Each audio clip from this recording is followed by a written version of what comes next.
उधर टीएस सिंहदेव के मुख्यमंत्री बनने के बयान पर बीजेपी प्रवक्ता केदार गुप्ता ने भी प्रतिक्रिया दी। उन्होंने कहा कि बाबा के दुखी होने का समय जनता ने तय कर दिया है। मतदाता कांग्रेस सरकार को छत्तीसगढ़ से उखाड़ के फेंक रहे हैं। बाबा तो मुख्यमंत्री अब बनेंगे नहीं, कांग्रेस के अच्छे नेता वो जरूर रहे हैं।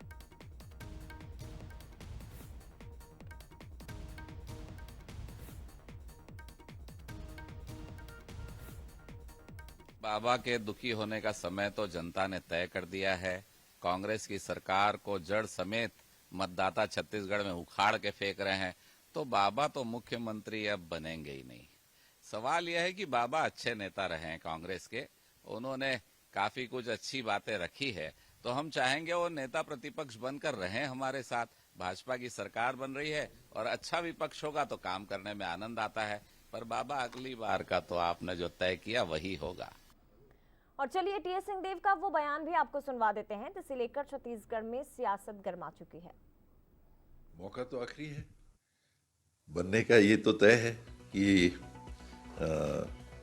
सीएम नहीं बनने की स्थिति में आगे चुनाव लड़ने का कोई औचित्य नहीं, ना मैं लड़ूंगा। मौका तो आखिरी है, बनने का ये तो तय है कि सीएम नहीं बनने की स्थिति में आगे चुनाव लड़ने का कोई औचित्य नहीं, ना मैं लड़ूंगा। मौका तो आखिरी है। और सीधे रुक करते हमारे साथ संवाददाता टिकेश इस वक्त लाइव जुड़ गए हैं।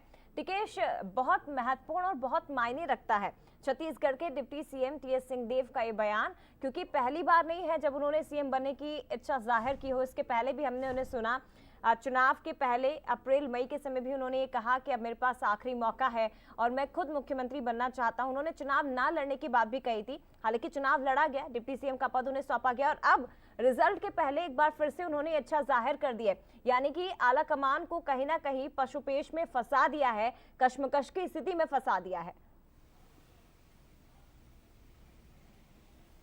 जी देखिए, मुझे बता दूं कि छत्तीसगढ़ में चुनाव खत्म हो चुका और नतीजों का इंतजार है। आखिर सत्ता के सियासत में कौन काबिज होगा यह 3 दिसंबर का तारीख तय करेगा। लेकिन उससे पहले लगातार छत्तीसगढ़ कांग्रेस में मुख्यमंत्री पद को लेकर सियासत शुरू हो चुकी है। पहले भी 5 साल हमने देखा कि जिस तरीके से 2.5 साल की बात हो, चाहे वो डिप्टी सीएम टी सिंहदेव के लगातार बयानबाजी को लेकर हो, तो निश्चित तौर पर छत्तीसगढ़ में मुख्यमंत्री पद को लेकर के लगातार सियासत होती रही। एक बार फिर से डिप्टी सीएम टी सिंहदेव का बयान 2023 के चुनाव के परिणाम आने से पहले खलबली मचा दिया है। जहां एक और डिप्टी सीएम का साफ तौर पर यह कहना है कि अगर सीएम नहीं बना तो आगे चुनाव लड़ने का कोई औचित्य नहीं। समर्थक भी चाहते हैं कि वो मुख्यमंत्री बने, लेकिन निश्चित तौर पर जिस तरीके से हाईकमान का फैसला उन्होंने लगातार अपने बयानों में जिक्र किया है कि आखिर भविष्य के गर्भ में क्या छुपा है, ये अब तक स्पष्ट नहीं हो पाया है। निश्चित तौर पर जिस पर आज दीपक बैज ने साफ तौर पर कहा है कि हमारे वरिष्ठ नेता उनके बयानों का मायने साफ तौर पर देखने को मिलता है। वही भाजपा भी लगातार उनके बयान को लेकर ये कह रहे हैं कि 5 साल तक सपना दिखते रहे,